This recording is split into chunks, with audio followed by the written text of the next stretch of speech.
Olá, meus irmãos, boa noite. Que a graça, a paz e o amor do Senhor seja com cada um de vocês, com cada um de nós. Amém? É uma alegria podermos estar juntos, não é? Agora, de fato, desde a quarta-feira nós estamos retomando as atividades, mas a cada momento desse a gente vai vendo ou revendo um pouquinho dos irmãos, não é? Um pouquinho na quarta, um pouco mais hoje de manhã, e agora eu creio que a plenitude dos irmãos aqui no nosso culto vespertino. Uma satisfação poder rever você, a sua família, e me reunir com vocês em adoração ao nosso Deus. Durante os dias em que estivemos retirados, o Senhor nos concedeu grandes bênçãos, nos deu muitas alegrias e também nos permitiu grandes momentos, não é? Nossa filhinha Zoe chegou, graças a Deus, tudo tem corrido bem desde então. Agradeço mais uma vez a oração dos irmãos, a intercessão ao longo de todo o processo, a expectativa e a alegria em todo esse trâmite aí. Que Deus seja com vocês, conosco e nos ajude em toda a nossa caminhada. Meus irmãos, ainda ao longo do mês de janeiro, eu quero entregar aos irmãos aqui sermões dentro dos Salmos de Lamentação. Então, ainda neste domingo e no próximo, nós estaremos entregando mensagens com essa temática. E hoje, o salmo em questão é o Salmo 46, que eu gostaria que os irmãos abrissem para que nós pudéssemos ler os 11 versículos desta passagem, a fim de que nós compreendamos os seus dizeres, a sua mensagem, e apliquemos a nossa vida de modo a encontrarmos no Senhor a alegria e a orientação para o nosso viver cotidiano. Salmo 46, versículos de 1 a 11.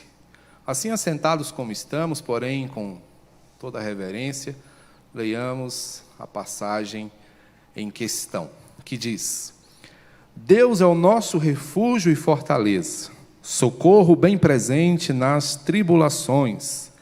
Portanto, não temeremos, ainda que a terra se transtorne e os montes se abalem nos seios dos mares. Ainda que as águas tumultuem e espumejem, e na sua fúria os montes se estremeçam. Há um rio, cujas correntes alegram a cidade de Deus, o santuário das moradas do Altíssimo. Deus está no meio dela, jamais será abalada. Deus a ajudará desde antemanhã. Bramam nações, reinos se abalam. Ele faz ouvir a sua voz e a terra se dissolve. O Senhor dos exércitos está conosco. O Deus de Jacó é o nosso refúgio. Vinde, contemplai as obras do Senhor, que assolações efetuou na terra. Ele põe termo à guerra até os confins do mundo, quebra o arco e despedaça a lança, queima os carros no fogo. Aquietai-vos e sabei que eu sou Deus, sou exaltado entre as nações, sou exaltado na terra. O Senhor dos exércitos está conosco, o Deus de Jacó é o nosso refúgio. Vamos ler juntos o verso 11? O Senhor dos exércitos está conosco, o Deus de Jacó é o nosso refúgio. Pai bendito e amado, muito obrigado, porque a certeza da Tua presença, Senhor, em nosso viver cotidiano, é o que nos garante a alegria, é o que nos garante a esperança. Fala, portanto, ó Deus, ao coração da Tua igreja, a fim, ó Deus, de que sejamos fortalecidos por estas convicções. Em nome e por amor de Cristo Jesus, nós oramos, agradecidos ao Senhor por tudo. Amém e amém. Irmãos, ao longo desta série, nós temos refletido em alguns salmos de lamento. E o nosso propósito com estas exposições é orientar o nosso coração acerca do que significa lamentar. Há muito tempo nós temos entendido o lamento como uma chorosa tristeza. E muitas vezes, até no afã de consolar e nos descomprometer com o sofrimento alheio, nós costumamos dizer: só lamento, não há o que fazer. Mas não é esta a mensagem que o lamento poético, trazido pela palavra de Deus, especialmente aqui nos Salmos, quer dizer. Lamentar não é contabilizar prejuízo, mas lamentar é reconhecer que, a despeito da situação caótica, a despeito do contexto turbulento, o Senhor tem uma resposta, o Senhor tem uma proposta para tudo aquilo que nós possamos atravessar. O salmo que você tem diante de você hoje é belíssimo, e é possível que seja ele a fonte da inspiração de Martinho Lutero para compor o hino Castelo Forte. Aliás, é uma canção muito bonita que está aqui diante de nós, composta pelos filhos de Corá, em voz de soprano, justamente para que, à medida que cantassem, os servos do Senhor pudessem reconhecer quem Ele era e o que Ele estava realizando na vida daqueles que nele depositavam a sua confiança. Ao olharmos para este salmo, aqui muito bem colocado, escrito por um poeta, reconhecidamente poeta, que certamente era o rei Ezequias, nós percebemos que ele destaca de maneira muito prodigiosa algumas marcas do ser de Deus em relação aos seus filhos, quais sejam a proteção, a defesa e o sustento.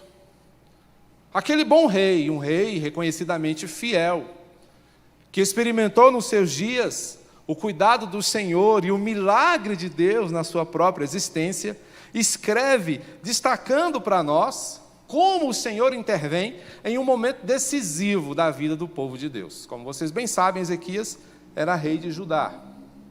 E nos seus dias, ele experimentou o terror da ameaça de um poderoso inimigo. O Império Assírio cercou Jerusalém.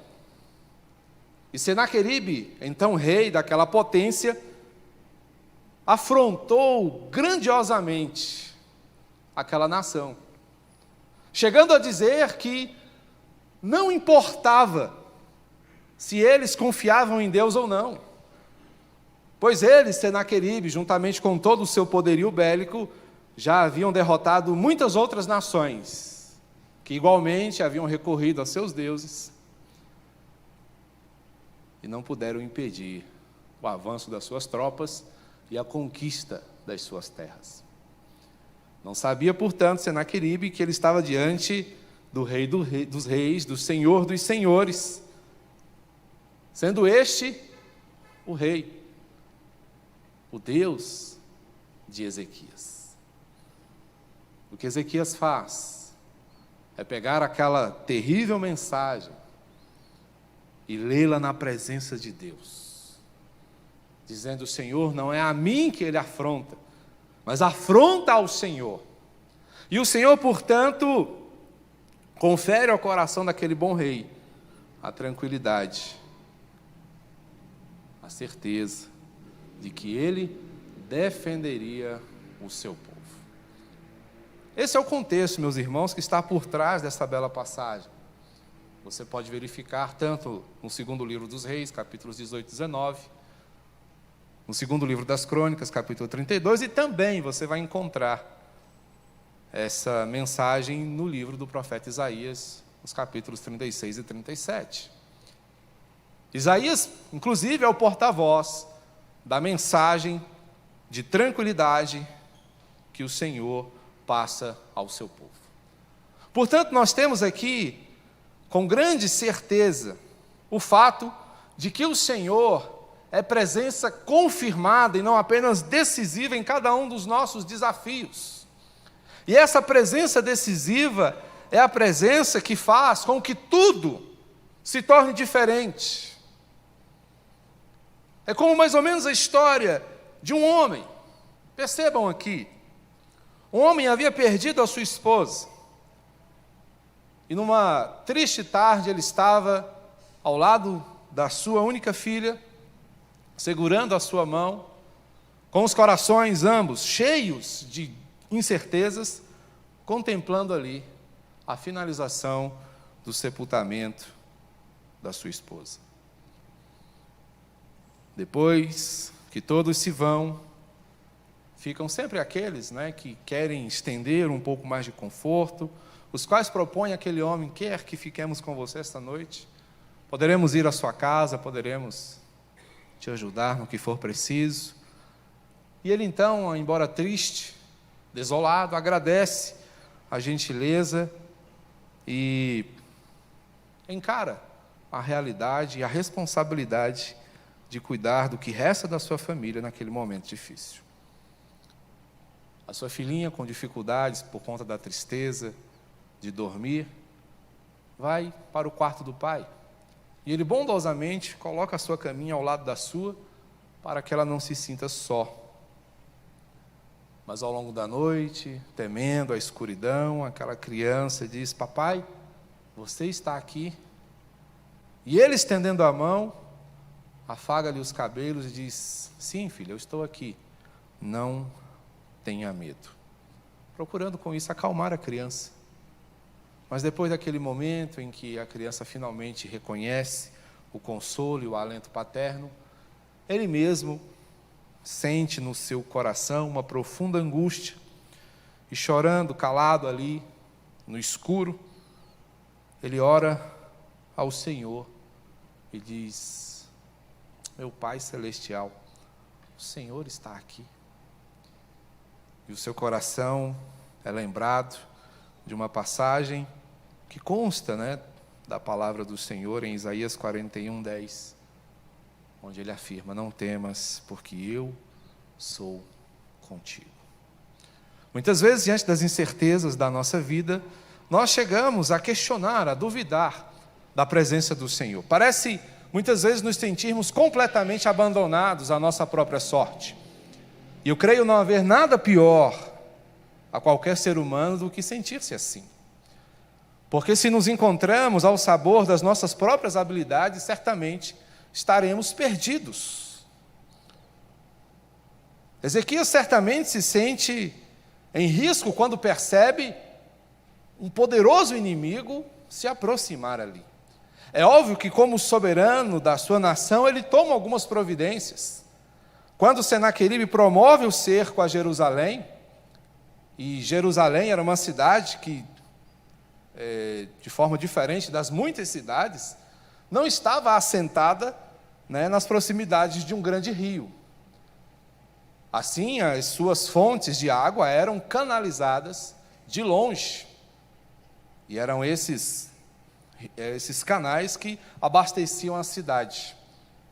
Justamente para que o exército inimigo não tivesse condições de permanecer muito tempo, ele resolve, juntamente com os seus, fechar os aquedutos que davam para as regiões onde eles estavam acampados, a fim de dificultar-lhes a permanência. O que deixa, obviamente, o inimigo ainda mais irritado. E esse resolve afrontá-lo, como eu já disse aos irmãos, dizendo que não haveria nada que ele pudesse fazer para impedir o avanço e a iminente conquista das suas terras. Não obstante isso, não bastasse isso, Senaqueribe ainda dirige uma mensagem ao povo, dizendo: olha, não deixe que o seu rei engane vocês, falando de uma possível esperança, de uma possível vitória, porque não há quem possa me vencer. Ezequias, portanto, diante de todo esse quadro, resolve recorrer ao Senhor, porque Senaqueribe sabe, e eu espero que você também hoje entenda, que nosso Deus é uma presença decisiva. E essa presença decisiva o é, mesmo em um contexto controverso. Percebam que os 3 primeiros versos da passagem nos mostram a convicção do autor, o qual diz: Deus é o nosso refúgio e fortaleza, socorro bem presente nas tribulações. E se é assim, Nós não precisamos temer, verso 2, não temeremos, ainda que a terra se transtorne, os montes se abalem e no seio dos mares, e ainda que as águas tumultuem e espumejem. A certeza da presença do Senhor permanece intacta no coração de Ezequias. E deve permanecer também intacta em nossos corações, mesmo que riscos reais e iminentes estejam diante dos nossos olhos. Aliás, a caminhada por essa terra, meus irmãos, é profundamente arriscada. Enquanto estamos aqui, estamos sujeitos a tribulações, a situações. O colapso cósmico é uma constante. Em todos os momentos nós estamos sujeitos a situações que causam-nos dor, tristeza e também derramam sobre o nosso coração grandes doses de incerteza. A história está aí para nos comprovar isso.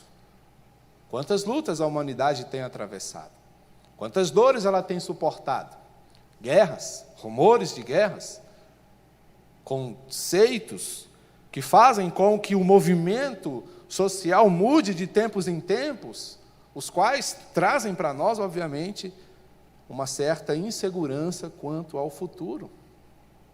Mas se temos, meus irmãos, em nosso coração a certeza de que o nosso Deus é essa presença decisiva, não há por que nós temermos, porque Ele é a fonte do socorro oportuno. Quando nos sentimos impotentes, quando nos sentimos frágeis, Ele é a fonte de esperança inequívoca, mesmo em meio às grandes incertezas dessa nossa vida. O Senhor, portanto, é aquele que faz toda a diferença. É aquele que entra com a providência quando os nossos recursos se esgotam. É aquele que faz com que nós olhemos para além das circunstâncias e entendamos que vale a pena continuar crendo, que vale a pena continuar fazendo a diferença, que vale a pena continuar sendo o contraste. Afinal, nós somos chamados pelo Senhor para sermos exatamente isso. Muitas vezes nós perdemos de vista a esperança porque olhamos apenas para o contexto imediato da nossa vida. O que nos falta, o que nos prejudica, o que nos entristece. Mas nós precisamos olhar para a nossa vida pelo viés do propósito e procurar entender o que o Senhor quer de nós, o que o Senhor quer para nós e o que Ele pretende fazer por meio de nós.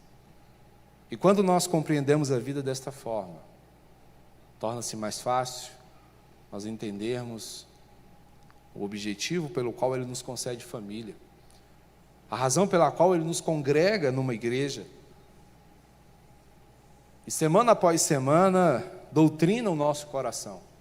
Nós precisamos saber, meus irmãos, o que fazer com tudo isso, porque esta presença decisiva, ela continua assim sendo, mesmo em um contexto controverso como o nosso. Esse contexto controverso envolve muitas vezes situações que nos constrangem, mas essa presença decisiva que se apresenta em um contexto controverso também continua, mesmo em meio ao caos constrangedor. Quando o autor olha para a situação que ele vive, ele diz: há um rio cujas correntes alegram a cidade de Deus. Como eu já disse, a falta de um rio ou de uma fonte de água é condição decisiva para a subsistência de uma cidade.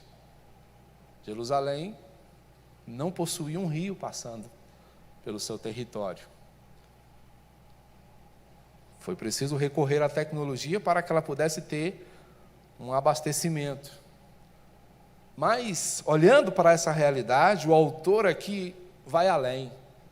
Ele diz: o rio que nos abastece não é deste mundo.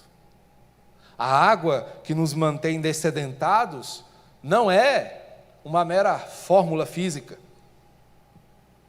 Mas o que nos mantém firmes aqui é a água da vida, é o Senhor, é a sua presença, é o seu Espírito. E mesmo diante do caos que nos constrange, essa presença decisiva nos dá a certeza de que, não obstante as instituições falhem, Não obstante a política perca o seu propósito de desenvolver o bem comum, como era o caso naqueles dias. Nações que deviam estar cuidando do seu povo, estavam voltando-se umas contra as outras, com o objetivo de conquistar e aumentar o seu poderio. Esse caos instalado e estabelecido confere tristeza a toda a terra. Mas o autor da poesia em questão resolve olhar para a eternidade e perceber que o seu sustento vinha do Senhor. Quando tudo mais falha, meus irmãos, o que pesa em nosso coração? Que convicções nos restam? Será que a nossa esperança se esvai com o nosso último centavo? Com a última festa? Com, quem sabe, a última certeza? Será? Pensar, meus irmãos, na água viva é ter a certeza de que quem nos sustenta é o Senhor. Percebam que a presença de um contexto messiânico em toda essa história nos leva, inevitavelmente, a pensarmos em Jesus, que é a presença de Deus conosco. Finalizamos este salmo afirmando exatamente isso: o Senhor dos Exércitos está conosco. Sendo assim, a vitória, não apenas de Jerusalém, mas do povo de Deus, se dá por conta da presença inequívoca, decisiva e definitiva de Cristo Jesus. Ele é a razão pela qual, meus irmãos, nada nos falta. E aqui temos um elemento que é básico, a subsistência de qualquer ser vivo, que é a água. Ele, portanto, meus irmãos, é tudo o que nós precisamos, é tudo o que nós carecemos. Essa companhia definitiva, que é experimentada por meio da fé e consequente obediência, nos confere tranquilidade e paz. E ainda nos assegura, meus irmãos, socorro urgente em meio às nossas mais terríveis lutas. Deus está no meio dela, jamais será abalada. Deus nos ajudará desde antemanhã. Isso significa dizer que antes que a luta comece, o Senhor já está pronto para nos defender. Aqui nós temos uma compreensão estratégica da guerra. Normalmente as campanhas de guerra começam ao nascer do sol e se estendem até ao ocaso. Mas o Senhor então garante: antes que a batalha comece, eu já estarei pronto para defendê-los. Interessante observar, meus irmãos, um dado histórico. Senaqueribe se orgulhava do poder do seu exército. Vocês não podem me vencer. E jogava na cara do rei de Judá que ele não tinha condições, ainda que reunisse todo o seu poder, para enfrentá-lo de forma consistente. Mas a resposta do Senhor àquela carta que ele lê na presença de Deus é fantástica, porque o Senhor, essa presença decisiva, em meio ao caos que constrange, que atemoriza, garante livramento. E sem que o povo de Deus precisasse levantar um dedo, o Senhor derrotou naquele dia, por meio dos seus anjos, 185.000 soldados assírios. O que os fez, com os que sobraram, sair correndo. Inclusive o próprio rei, tão cheio de empáfia, tão cheio de certezas, para morrer nas mãos dos seus próprios filhos, na terra onde ele procurou se abrigar. Ele experimentou o poder do nosso Deus. E isso está aqui relatado para que você creia, para que você entenda que, por mais caótica e constrangedora que seja a situação, a presença do Senhor com você te revigorará plenamente. essa presença decisiva, em meio ao caos constrangedor, revigora o povo do Senhor. Revigora a sua fé, revigora a sua esperança, revigora a certeza de que no futuro o Senhor revelará a você o quanto Ele te ama.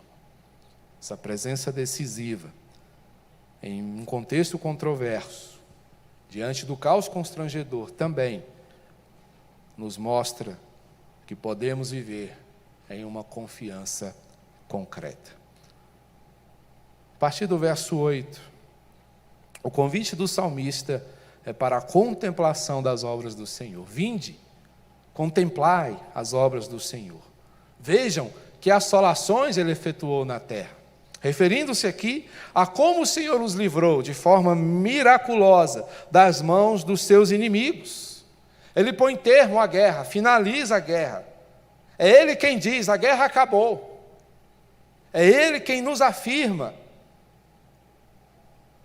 que tudo, absolutamente tudo, se derrete diante da sua palavra. Portanto, meus irmãos, aqui o que nós temos é um convite ao descanso.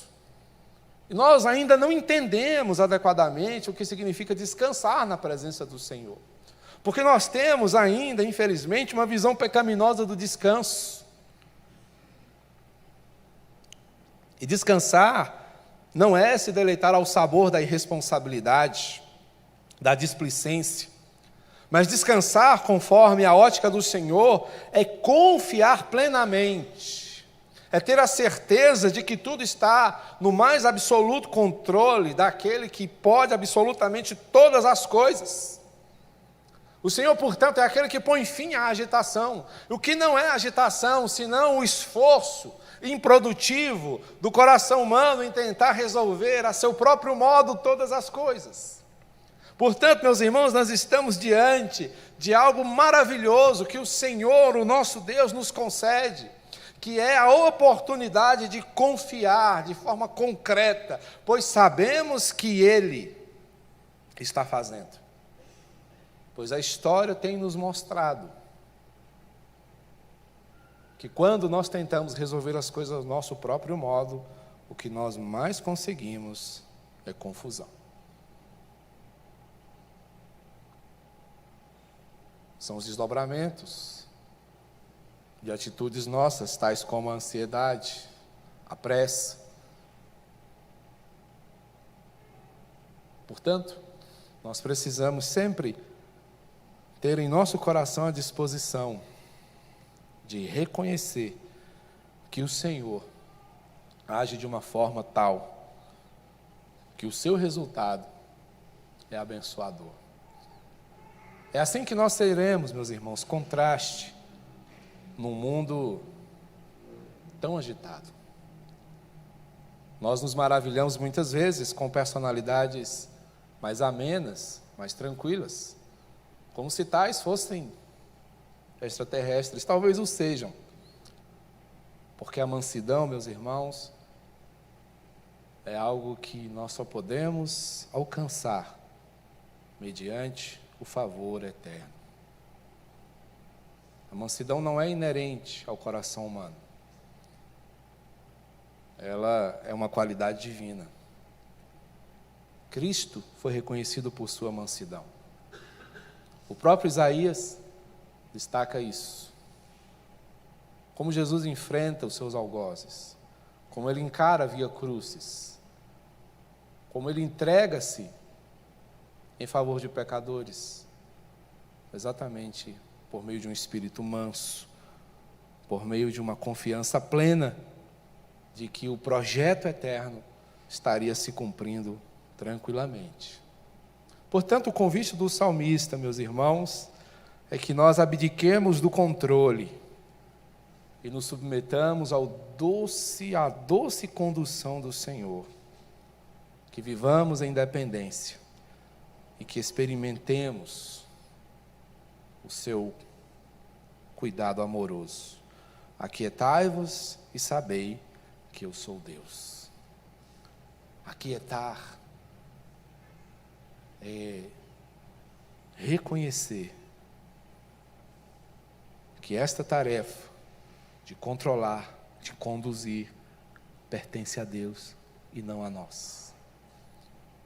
E óbvio que isso não é um convite à indolência, à irresponsabilidade, mas é um desafio à confiança, para que nós entendamos algo simples e bastante forte, que as tribulações muitas vezes constituem o palco das ações eternas. Quando tudo parece perdido, quando nada parece que vai mais dar certo, o coração confiante, o coração que sabe quem é o seu Deus, contemplará as suas maravilhas, porque Ele é quem nos conduz à vitória. Portanto, meus irmãos, creiamos no Senhor como essa presença decisiva, que está conosco, mesmo diante de um contexto controverso, que se apresenta ainda que o caos seja constrangedor, mas que também nos conduz a uma perspectiva de confiança concreta, onde nada venha a abalar a nossa perspectiva acerca do Senhor. Que Ele te abençoe profundamente e que você experimente a alegria dessa presença indiscutivelmente decisiva em seu viver. Vamos orar? Senhor, que alegria e alívio é para o nosso coração saber e sermos uma vez mais lembrados de que o Senhor está conosco. Perdoa-nos, ó Deus, porque muitas vezes vivemos como se isso não fosse fato. Vivemos como se isso não fosse real, como se o Senhor não estivesse aqui. Ajuda-nos, ó Deus, em nome de Jesus, a fim de que nada tire de nós esta certeza. Que Tua presença e a convicção dela não se aparte jamais do nosso coração. Que, orientados por Teu amor, sigamos firmes, descansando sempre na certeza da Tua companhia cotidiana. Obrigado, meu Deus, pela vida dos meus irmãos, das minhas irmãs, deste povo Teu que se reúne aqui, em Tua casa, nestas horas da noite. Tem, ó Deus, diante de si uma semana, cujos dias lhes trarão desafios, quem sabe angústias e também alegrias. Que em cada uma dessas circunstâncias, ó Deus, esteja o Senhor ao nosso lado, fortalecendo-nos e ensinando-nos tudo o que carecemos saber. Isto para que o Teu nome seja honrado e as nossas vidas abençoadas. Amém. Recebam a bênção, meus irmãos. Que a graça do nosso Senhor, o Salvador Jesus Cristo, o amor de Deus, o nosso Pai e Criador de todas as coisas, bem como o consolo, a orientação e o poder do Espírito, sejam com todo o povo do Senhor. Que esse povo caminhe por esta terra, convicto da Tua presença, tendo-a como decisiva em cada momento da sua existência, a fim de que viva sempre para honrar o Teu nome e siga orientado pela ardente expectativa do dia do Senhor, a partir do qual estará contigo por toda a eternidade, reinando para todo sempre. Amém e amém.